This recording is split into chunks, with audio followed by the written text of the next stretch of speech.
श्याम बाबा की अद्भुत कथा।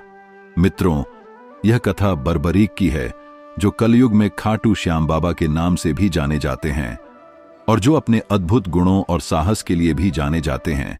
वह एक बेहद बलशाली और प्रतापी योद्धा थे। उनके पास एक विशेष धनुष था, जिससे वह किसी भी दुश्मन को एक तीर में समाप्त कर सकते थे। उसके अद्भुत कौशल और वीरता की कहानियां चारों ओर फैली थीं। लेकिन बरबरीक के वीरता के पीछे एक खास रहस्य भी छिपा है। क्यों काट दिया बरबरीक का सिर श्री कृष्ण ने? तो मित्रों, जानते हैं बरबरीक यानी कलयुग के खाटू श्याम बाबा जी की अद्भुत रहस्यमयी कथा। इस कथा को पूरा अवश्य देखें, ताकि आप पर भी खाटू श्याम बाबा की कृपा बनी रहे। इससे पहले पुराण श्री हरि चैनल को सब्सक्राइब करना ना भूले, ताकि ऐसे ही हिंदू पौराणिक कथाओं की जानकारी आपको मिलती रहे। कलयुग में पूजे जाने वाले खाटू श्याम बाबा की कथा। मित्रों, बरबरीक की माता का नाम अहिलावती और उनके पिता का नाम घटोत्कच था। अहिल्यावती एक नाग कन्या थी। पौराणिक कथाओं के अनुसार बरबरीक के दो भाई और थे, जिनका नाम अंजन पर्व और मेघवर्ण उनके भाई थे, और बरबरीक बड़े भाई थे। और क्या आप जानते हैं बरबरीक के पास वह शक्तिशाली तीर कहां से आए थे? पौराणिक कथाओं के अनुसार अहिलावती से युद्ध कला सीखने के बाद देवताओं ने घटोत्कच को 3 अचूक बाण दिए थे। उन बाणों के आगे युद्ध में कोई भी नहीं टिक पाता। सभी अस्त्रों से शक्तिशाली बाण थे, और जब भी युद्ध की स्थिति आती, बरबरीक सबसे पहले अपने बलिदान के लिए तैयार हो जाता।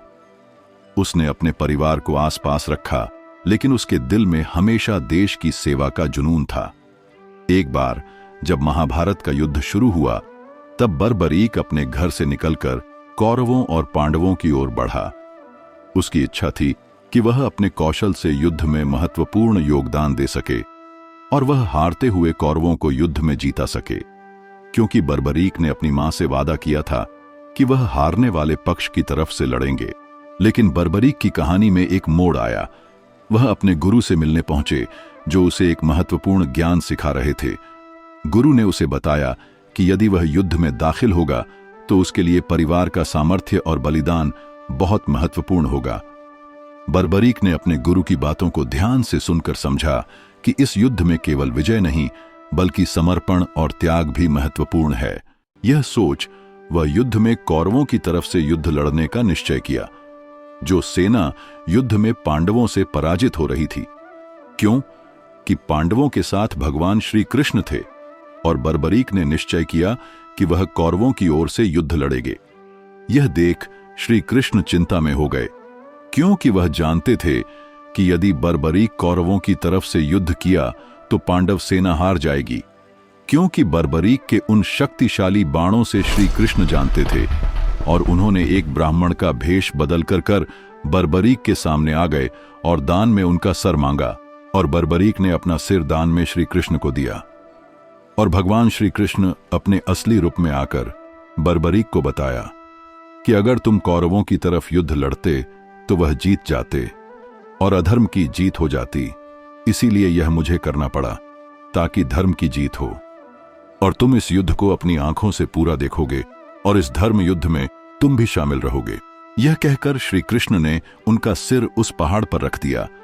तब बरबरीक ने कहा कि भगवान, लोग मुझे भूल जाएंगे, मुझे कायर कहेंगे। तब श्री कृष्ण ने कहा कि नहीं, तुम्हें हमेशा हारे का सहारा ही कहेंगे। आज जो तुमने बलिदान दिया है, उसे लोग हमेशा याद रखेंगे, और तुम्हें मेरे नाम से ही तुम्हारी पूजा करेंगे। आज से तुम्हें श्याम के नाम से जानेंगे, और कल युग तक तुम्हारी पूजा होगी। जो भी हारा हुआ तुम्हारे दरबार में आएगा, उसकी मनोकामना पूर्ण होगी।